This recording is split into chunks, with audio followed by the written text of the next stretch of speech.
By what name are you known? There are some who call me Tim.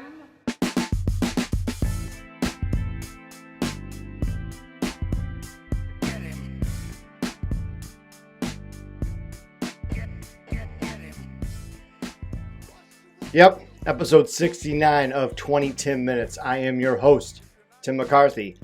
This is a podcast that focuses on mental health through humor, insight, and personal stories within about 20 minutes. Episode 69. Nice. I don't know why 69 is so funny. 69 farts and people falling down will always be kind of funny. I feel like it would go farts falling down 69 of like childish shit you will always laugh at. Nothing's funnier than like ripping a fart somewhere you shouldn't be ripping farts at. And I do that a lot. And I'm sorry. I got a stinky butt. Well, thanks for checking in, guys. Like I always do, 1-800-273-8255, National Suicide Prevention Lifeline. Or you can text the crisis text line at home, 741-741, if you're in the North Americas. And then also there's speakingofsuicide.com/resources for more resources.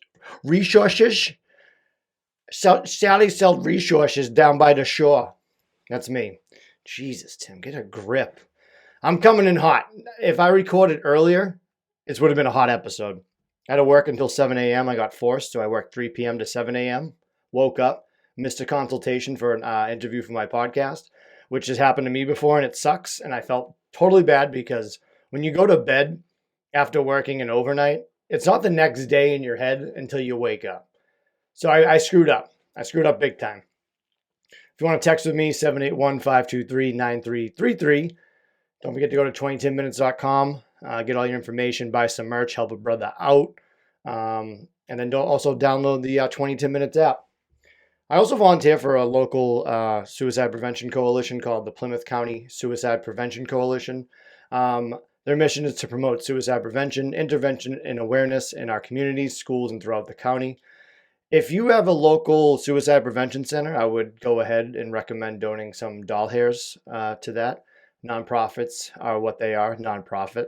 So whatever you give to them is going to help them out. If you don't have one that's local, help a brother out and hit up the Plymouth County Suicide Prevention Coalition. I always have their link to donate right in my bayou, like I live in Louisiana.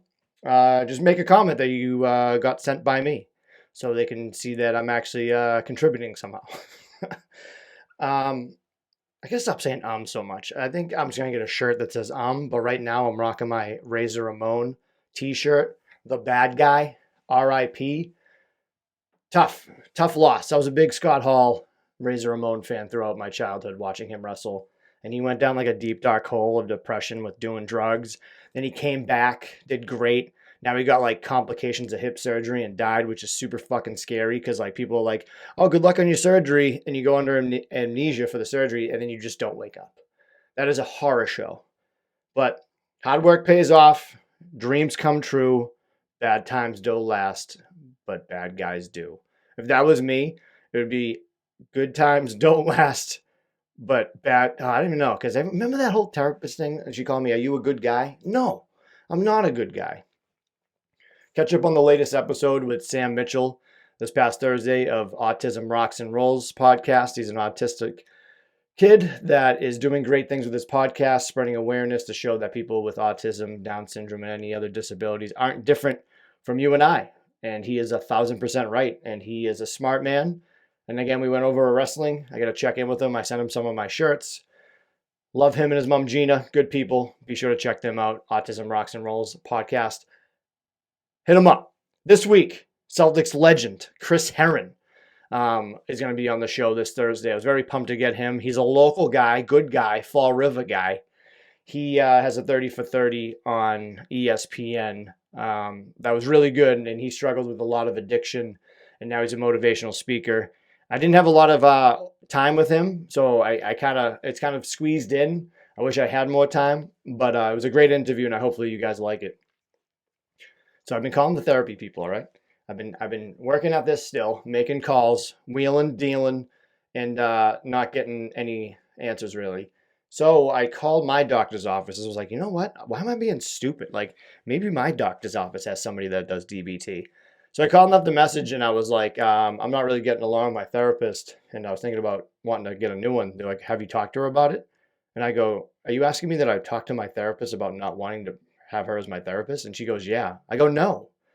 Don't you see that, like, if you pull up my bio, it says, like, anxiety, can't talk to people, can't even make eye contact? Like, what a question. Did you tell your therapist that you guys don't get along? Huh? She should have just put that two and two together. So they were going to see who could they get. And lo and behold, I get a voice message from the main guy who actually happens to be Rachel's father. Yes, my old therapist. I missed his fucking call, called him back, haven't heard from him since. Kind of freaking out, but it's good. I feel like that would be super funny that if I linked up with him after all this time, Rachel leaves me, and then she didn't like leave me. She got better opportunities. And I end up with him. I left him a message. I go, talk to your daughter. She knows who I am, guy. Sometimes I like to turn up my Boston accent because I hate it so much sometimes. And people point it out to me. And I go, yeah, I'm trying not to do it. Especially when people like are from Massachusetts but not close to Boston. They like call me out on it. I'm like, dude, you're from the same fucking state. Like, what's your deal? A lot of people have been reaching out to me. An array of people I haven't talked to in a long time. And it means so much to me. But I also feel bad because I've been in such a dark spiral as of late where I do this thing where I don't answer anybody. I don't reply to anybody. And I saw that they messaged me, but I didn't read them back again because like I have like this weird thing, like I feel like embarrassed. It's not embarrassment, but it's similar to that feeling. I don't know why. It's like I can't face it, I think. It's very tough because like it is overwhelming because I have a lot of people helping. And again, I'm writing this all down, keeping it in, but it's like I don't know where to start. I'm feeling overwhelmed. And yeah, just trying to, I obviously, like, I can't thank people enough. And anybody that still reaches out, I do appreciate it. I can't fail anybody, so I got to find somebody and get some help because I think people are just annoyed at me just complaining about this shit all the time. So this is my therapy. Um, also, I got to be more organized. That's what the problem is with me. And I still haven't done it. I need a receptionist or a assistant, but I have no money to even pay myself. So we'll see how that goes. Guess what, guys? Your boy's on another medication. Add one to the list. Leading the league in podcasting and medications.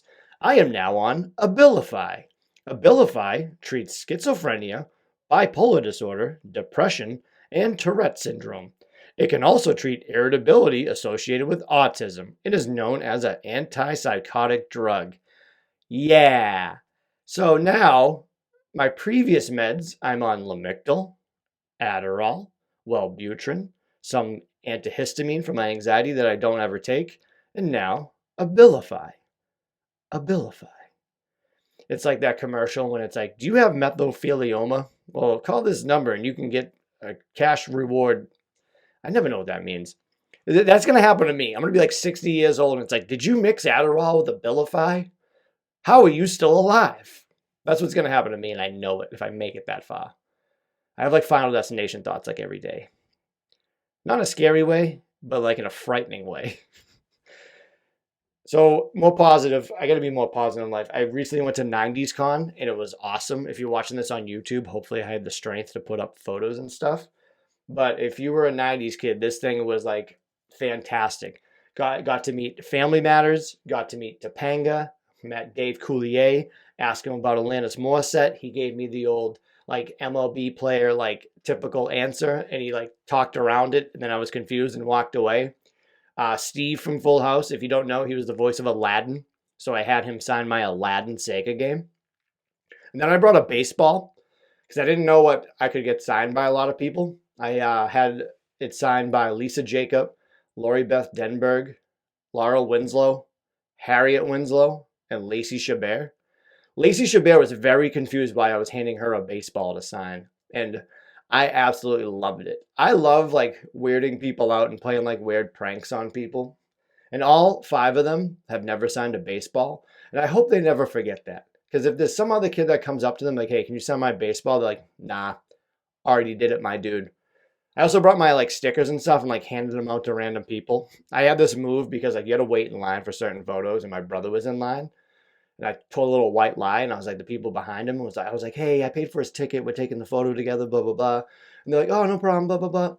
And then we get to the front of the line, and I let them cut me. I go, hey, I was just kidding. I was like, I'm doing my own photo. You can go in front of me. And they respected it, and they laughed. And I gave them a bunch of Fanny and Charles stickers. So shout out to those girls. We were the only people dressed up, and we looked great. People were taking photos of us. Like I think the celebrities wanted to hang out with us. They remembered us. Harriet Winslow is the people's champ. We went to a bar afterwards, and we ran into her actual daughter and her fiance, and we like partied with them.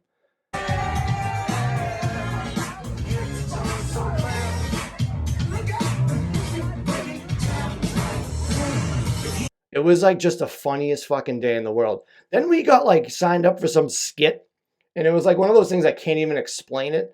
We signed a waiver, but I think we're going to be on like a TV talk show.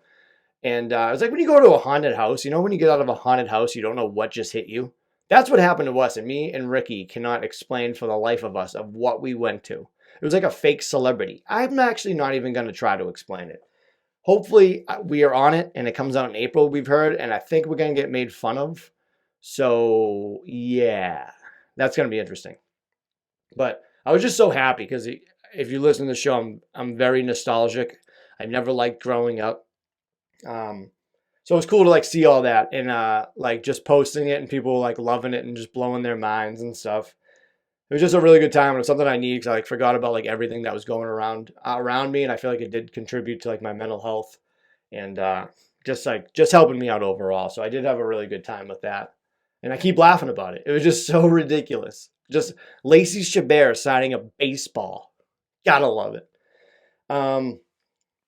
Okay. Like I've been trying to like not like freak out, but I think it's almost time. Episode 69. Fuck it. You know? I was so angry this past week especially. And that's why I got on the Abilify, because I've just been like so bad. Again, I don't think I'm a good person. I have good intentions, but I will never think I'm a good person. I've made mistakes. I have my regrets. Do I think I'm better than anybody else? No, but there's people that kind of worse than me, but I'll get into that. I'm just going to go off real quick about things that I have to deal with. I'm not complaining. Everything that happens to me is going to happen to me. Everything has an action and a reaction. Anything I deserve in life is put onto me by myself. So with that said, I'm going to complain to you, and you're going to know what's going on, and I'm going to drop some bombshells. Having a mental health issue I didn't ask for, and I'm diagnosed with and battling it for the rest of my life. That weighs on me every day, and I think about it all the time where I have to remember to take pills so I don't go crazy, I don't spiral, I don't go in these deep, dark depressions, and it's just sad, and it's really tough, and I hate it. I absolutely hate it. It's like the one thing I would, like the person I hate the most, I wouldn't even like be like, you know what? Don't give it to them. You know what? They're too weak to deal with it. I feel like I'm strong enough because I'm still here. I don't want to kill myself, even though I say it in my head all the time, but I can't anymore. I can't let people down. I hate letting people down. I've already let people down already. I'm not doing it anymore. I want to get to be a good person. So then currently going through a divorce with your wife, even though it's amicable, it's fucking tough, especially when we still live together and we have a roommate. It's actually kind of fun at times, but it's definitely weird. I love my wife, will always love Lindsay, and it's very weird and it's tough. There's obviously a lot more that goes into it. I also love our roommate. She's a great cook. She likes to clean. I have it pretty good here for the most part, but I'm very unconventional in the ways. I don't even know if she's going to be happy with me saying this, but you know what? Hey, we're divorcing. No, we make a lot of jokes about it back and forth, and I think that's how we both deal with things. I love Lindsay to death, and we're always going to stay friends, and I've always said that, and she's always helped me. Obviously, we still fight from time to time like any other couple or any other separated couple going for a divorce. I don't know why I'm laughing. But yeah, she's going to kill me in my sleep one day. If I go missing, start with them. But yeah, there's a lot of things that piss me off. People with their little comments about everything, and from people who have a pocket full of stones living in a glass house with skeletons in their closet, with their pot calling the other kettle black in their kitchen. If I'm a good person, no, never said it. I'm no better than any other woman or man out there. But there are people who are worse than me, especially when you come out of left field with unprovoked comments, whether it's behind someone's back. Just goes to show your life is shittier than me. If you have something like anything to say about anybody that doesn't contribute or like affect you, stay in your lane. All right? If anyone wants to like be involved in my life, come on down. I'll give you the side cart in my motorcycle. Maybe I'll even give you the keys. But that's the one thing that drives me nuts is people have such boring, like my life, sometimes I hate, but it's not boring. Someone's life can be so boring that you have to interject yourself into somebody's life. And I'm going to do this new thing, Tim's tip of things you shouldn't do. And it's going to translate to that. So yeah, just dealing with everyone's little petty bullshit, dealing with just life. Okay. It's not easy for me. Again, I'm going to reiterate, I'm not looking for sympathy. I never do. That's why I keep things in about like this, because I don't want to be like, oh, Tim, you're just saying this to make you feel bad. No, I don't. I'm trying to not give a fuck what anyone thinks about me anymore. It's super hard. It beats me up a lot. A lot of people fucking stop talking to me. I need to stop swearing as well, or my mom's going to kill me. So if I go missing, ask my mom too. Another thing I have never talked about, I think I talked about it briefly in an old episode, and this weighs on me a lot, and it's been a roller coaster of emotions from day one to today, is I took an ancestry test and found out I had a totally complete biological father, and I have sibling or siblings, half siblings or sibling, and yeah, I don't know them. I've met with the biological father, great guy, kinda, and I'm just like so worn down about it to have like, and this, I could probably do another episode on this because people are gonna be like, wait, what the fuck are you talking about? So yeah, like I found out when I took an ancestry test, I had a different dad, and it was definitely definitely something crazy to deal with, and I learned that a couple of weeks after I tried to commit suicide, which is super weird. So at the time, I was like, oh, this is interesting. Like, this is going to be fun. And then I started to get beat up about it. Then I was good, and then I was getting beat up about it. I'm a secret still. I don't choose to expose the whole thing in respect to his family because they didn't ask for it. But also, I know people say to me, like, you did nothing wrong. And I know I did nothing wrong, but I don't want to cause an issue with anybody. That's why, like, I don't tell people like who they are or who he is, because it is very a dicey situation. But it's something that beats me up a lot, and I've just been kind of holding it in for a long time. And I think that's another thing I just have to share so I can stop giving a shit about everything. And it's kind of tough because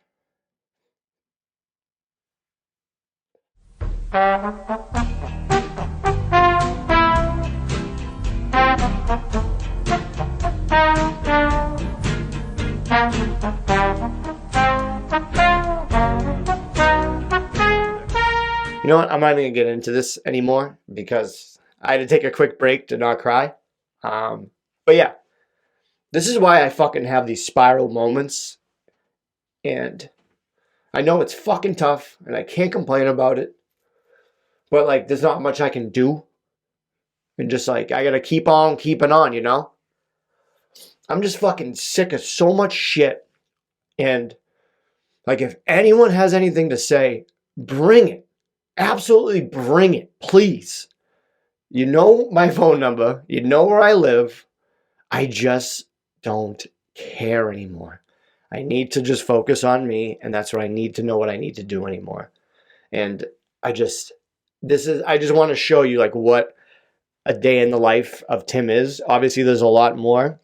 I don't talk about my life 100%. But yeah, yeah, I don't know. I'm just tired a lot. I'm very tired. I'm gaining weight. I'm not doing anything. I keep forgetting to drink water. I'm like, why am I dehydrated? Why is my pee like hard yellow? Drink water, people. Drink like a gallon a day. So I'm going to stop doing music and movie suggestions because one, I don't think anyone cares, and two, I can't think of any every week and I keep forgetting. So that's scrapped. Episode 69 is when things change. The 10 Minutes podcast is taking a change this week or up until I have another bipolar episode and I change my mind and I spiral and I don't do anything new. Yeah. So I'm going to do Tim's tip for things you shouldn't do. Okay. This is from only me. Everyone's different. When you ask someone how they are and they open up about their mental health, and the first thing you say is, oh, I know how you feel. I have blank. I get that a lot. And people are like, oh, I have anxiety too. I'm like, do you? Do you really? Or are you just saying that word? But again, benefit of the doubt. I can't say that. That's another Tim's tip. Just let them do that.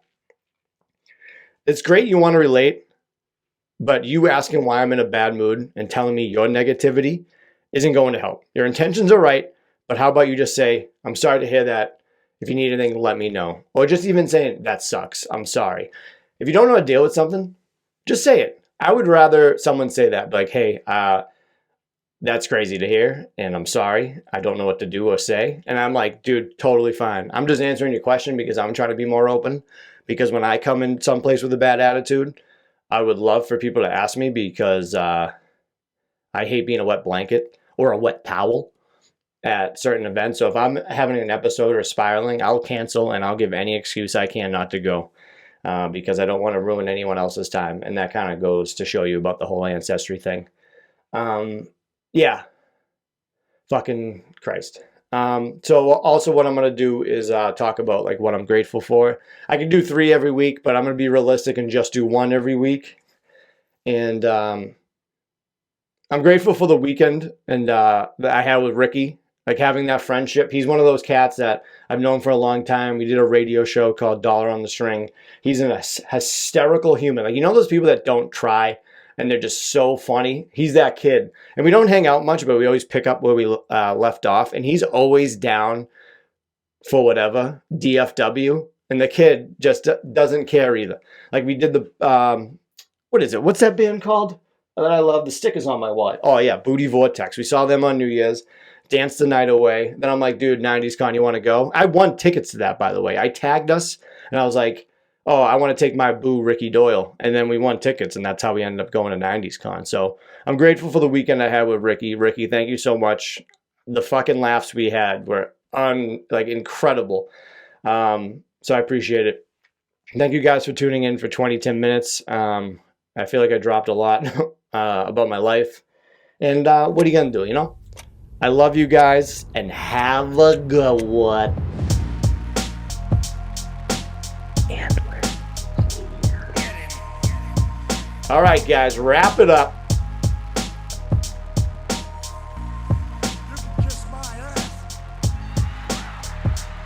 This podcast is not intended to be a substitute for professional medical advice, diagnosis, or treatment. Always seek the advice of your physician or other qualified health provider with any questions you may have regarding a medical condition. If you are feeling suicidal, please dial 911.